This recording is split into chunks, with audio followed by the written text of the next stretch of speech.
stop for a pint, did you? Hey everyone, this is Bearded Xeno, and this is going to be my review for The Order 1886. And if you're expecting me to shit all over this game like everyone else has, go ahead and click off the video because I actually love this game. Now, doesn't mean it doesn't have its problems. It has some major problems, in fact, but I really did enjoy my time with this game, and let's go ahead and break down what the game is, and dispel some rumors first off the bat. There is no 2-hour-long cutscene. I don't know where that rumor came from, but a lot of you are talking about that. It does have a lot of quick-time events, but no more than an Uncharted game, and definitely nowhere near as bad as a God of War game. So, I think anybody who would say that they deserve to be in God of War, but not this game, are just being hypocrites. You either hate them or you don't. It's a none or all approach when it comes to QTEs, whether they're okay or not. If one game has them and you're perfectly okay with them, you should be perfectly okay with them in another game. That's what I say. I don't think you should discredit a game just because it has a few button prompts that appear on the screen. There are games out there that have far more QTEs than this game does. Of course, the last big rumor that everybody's throwing around is that it's only 5 hours long, and that's simply not true. I don't even see how you could beat it in 5 hours unless you're chapter selecting and you skip the cutscene chapters, which that is a little weird that they have entire chapters that are just cutscenes. But when you think about it, that's actually good for replayability because you can just back out of the chapter and then skip those chapters. So it's basically like skipping the cutscene, and there's barely any load times whatsoever in this game. So I don't see what the big fucking deal is with those. I mean, sure, you can't skip the cutscenes in those actual chapters, but you can skip the major cutscenes. So yeah, that's a way of getting around it. I do wish they just had a skip button in there, but you know, it's nothing game breaking. It's not to say the game is a piece of shit towards. Now, the game, it took me around 8 hours because I was collectible hunting, and really and truly, you can platinum it in one playthrough if you know where all the collectibles are or if you use a collectible guide. So, if you do that, then you're really only get one playthrough out of this game, unless you just want to go back and replay the story, which I actually enjoyed. I really did enjoy the story. I was compelled to see it to its end, and I like these characters. I love this world, and I'm really interested to see where this is going. I compare it to the first Uncharted, you know, a slightly short, slightly undercooked game in some of the wrong places, and people hounded for its QTEs.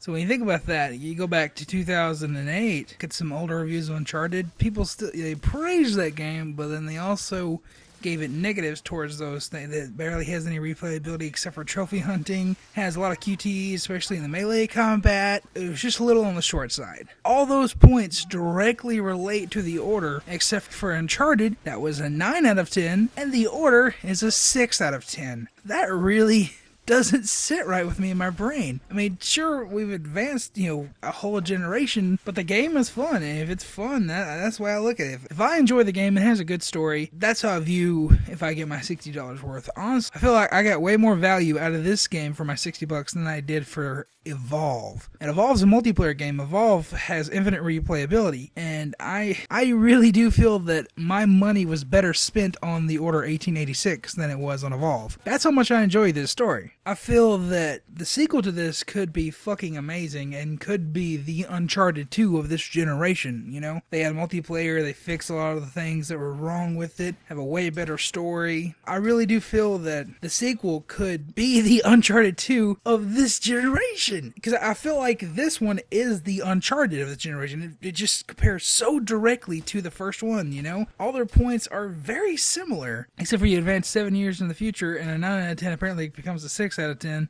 I guess. I don't know. I feel like this plays smoother than on the first Uncharted. I really do. And I honestly do believe that this game should have been getting way better praise than it is. And I know it's because of the lack of content, but, you know, the story didn't really need any much. If you play the story is pretty much complete. And I've got to be honest here.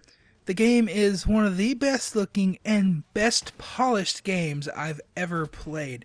I did not find a single fucking bug, no texture pop in, nothing, no random glitches whatsoever. This is the best polished game I have ever played. From a technical standpoint, this game is damn near perfect. And I have to be honest, that was my experience with this game, and I really did enjoy it. I did. I don't know how this game relates to a 6 out of 10. I don't. I really don't. And sorry, rant over. Anyways, I have to talk about the actual game in my review now. You know, it's just a cover-based third-person shooter. It plays very nice. I'd say the cover mechanic, it's very similar to Uncharted, but I'll say it's a little smoother than Uncharted. It's definitely no Gears of War, but Gears of War is so unique. It's hard to capture that feeling, and they're two different kinds of games. Gears of War is more arcadey and fast-paced. This is more gritty and realistic and, weighted down a little bit. I think that works for it. And like I said before, this game has no multiplayer, and I think that is the one missing component to make this game, be great. I honestly feel like if this had multiplayer right out of the gate, that people will be talking completely different scores because this game would have such a replay value. I think that's what just a lot of people are just concerning about. It's like, oh, you only get about 7 hours for your $60. Oh, that's horrible. 6 out of 10. And they're not looking at the actual journey that you take on this game. And most people, they say 6 out of 10 and they think, oh, that's kind of stupid, I'm just gonna skip. And I don't agree with that. I don't agree with that. I bought into the whole negative hype. Everything like, oh god, is this game really that bad? All these reviews are so negative. I've never seen so many people in unison saying this game is bad, especially for a big AAA exclusive like this. So many people were hyped for. Much to my surprise, when I said, fuck it, I'll give it a chance. If I don't like it, I'll flip it on eBay. I really enjoyed the game.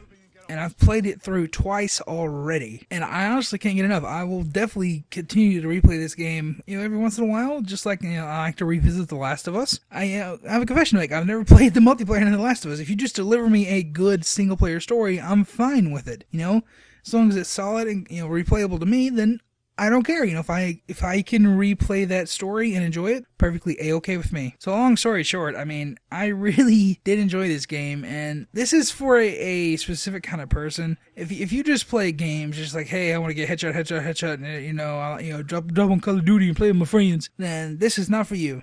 This is not for you. But this is for a particular audience that loves a good story.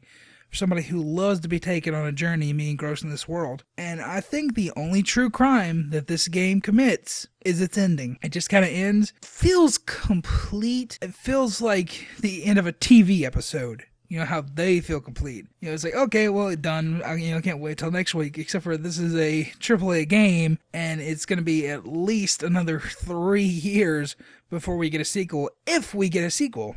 And I would honestly really love to see a sequel of this. I think it would fix all the problems. And if they add multiplayer, that'll make everybody happy. And that'll make me happy as well. I'd be interested in playing this multiplayer because, it does remind me of Gears of War, and I love Gears of War. And the weapons and the world are so unique. They're so cool. I just want to explore that in a multiplayer setting. The weapons, you barely get any time with some of these awesome weapons. And that would have been the best way to give us more time with this game. Would be with the weapons, in multiplayer. I would love that. I would really love if they would add multiplayer in the sequel, like they added multiplayer in Uncharted 2. And that's why I keep saying that the sequel could be the Uncharted 2 of this generation. There's so much potential here with this game. I can't not recommend it. Now, obviously, I don't know if I can recommend it at $60. If you're interested in the game, then you've probably already got it. If you were kind of on the fence, I'll just say, if you like, supernatural stuff like lycans, vampires, witches, stuff like that. I'm not saying all that stuff's in the game, but some of it is. I want to say what? Of course lycans. But if you like that stuff, then you'll really like this. If you like watching the show Supernatural, or if you like the idea of a Van Helsing, something like that, then this will really appeal to you. And of course, the look of it is really cool. And of course, if you just like story-based third-person cover-based shooters, then by all means, go ahead and pick this up for $60. I think you'll really enjoy it. If you're the kind of person who just digs into those and plays them and plays them and plays them and just loves analyzing all parts of that story, you're gonna love it. If you're somebody who just loves to be engrossed in a world, they really do put you in London in 1886 in their world, and it feels great. I really did enjoy this game. Obviously, I can't recommend everybody go out and pay $60 for this, but I really do think you should buy it. I really do think you should add it to your collection. It just depends on what price drop that's going to appeal to you.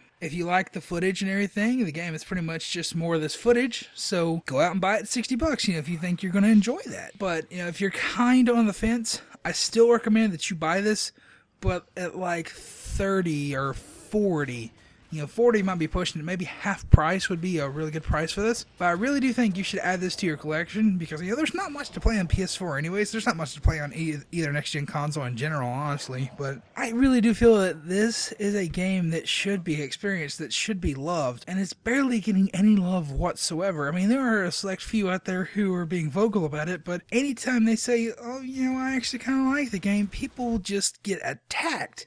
I'm just seeing Colonial Marines all over again. If you know my background, I fought for Bug Hunt for that because Bug Hunt was actually awesome. But anytime you see anything positive about Aliens Colonial Marines, somebody would immediately lose respect for you and just treat you like a dog. I mean, first of all, it's just a game. It's just a game. I really do see another Colonial Marines scenario with this. It's like this is popular to hate on and people aren't looking at the good stuff. And I'll say that right now.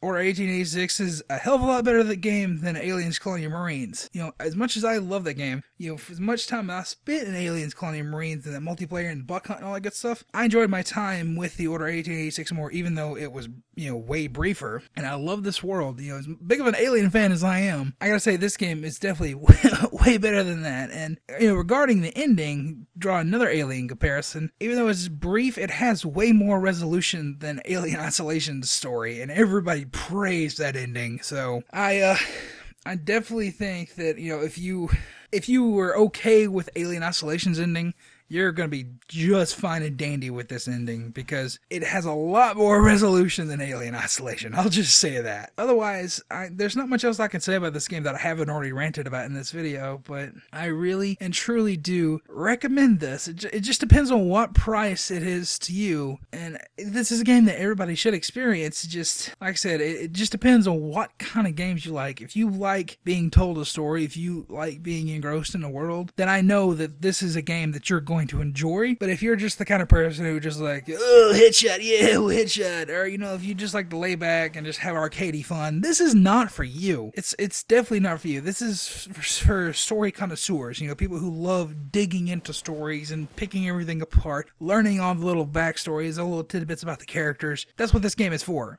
I also feel like it's good for film fans too, because that was their aspiration for it. So like, if you're a big film fan and a gamer, I feel that you're going to love this game more than anybody else, honestly. So like I said, long story short, I do recommend this game, but probably at a price drop, unless you're watching this footage right now and you're like, oh, dude, I could totally get in there. I don't care if it's 7 hours long. I want to play that. Then, yeah, go ahead and buy it $60. You won't be disappointed, I think. But if you're not sitting there thinking, oh, man, I totally want to play that. I totally want to play that right now. Wait.